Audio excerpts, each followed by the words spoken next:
After 2 years of creating content, I have learned a thing or two about how powerful the voice and judgment of the audience is. Whenever we produce a video, it's like holding a mirror to ourselves, and it makes me realize why they say that media is democracy's fourth pillar. Its primary role is to speak truth to power. And seeing these tweets on X got me thinking, do election campaigns have to be entertaining? Is keeping up with the Karyakartas a show we need? But then I realized something. The role of media has changed. यहीं पे रोकूंगा हवा में, यहीं stop. मुझे drugs दो, मुझे drugs दो। दलाल, बात करो, बात करनी है पत्रकार की तरह बात करो। मेरे लिए गांजा लाओ, चरस लाओ, MDMA लाओ। They no longer speak truth to power.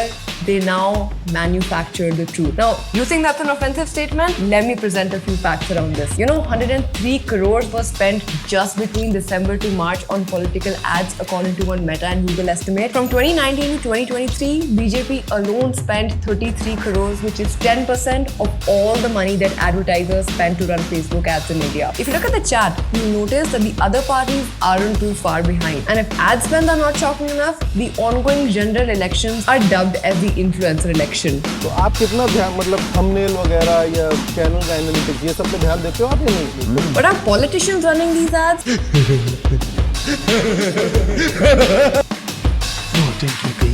आपका कोर बिजनेस क्या है? सोने का है सर। तो आप चूना बनाते हो। आपकी तुलसी भी यहीं खड़ी है। Are politicians deciding which influencer to partner with or which podcast to appear on?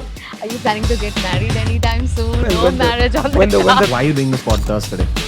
I have no idea. It turns out that it's political consultancies that are among the top 2 spenders. So I started digging into political consultancies in India, and did you know it's an industry worth 2,500 crores? This got me intrigued. What does a political consultancy even do? Why is their work not discussed publicly? And can political consultants swing elections? How do they even have so much sway? And should we as citizens be concerned about its impact on a democracy? Now, what does a political consultancy do?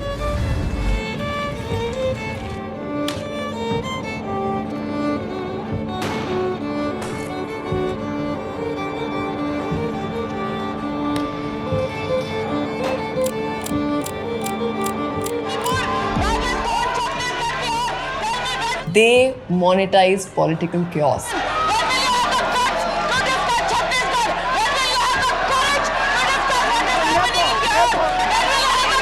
Let's look at how they do it by understanding it from a business perspective. Now, do you remember this ad? Or this one?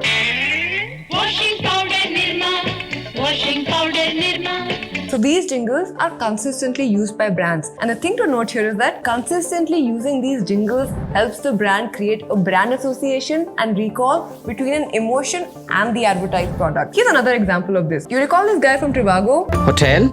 Trivago. So the more consistently a brand creates an association between the product and an emotion the consumer feels, the more consumers trust the brand. That got me thinking. Businesses are selling products through their branding. But what does politics sell through branding? Well, politics sell trust through branding. See, a business earns money by selling a product, and politics earns power by selling trust in exchange for votes.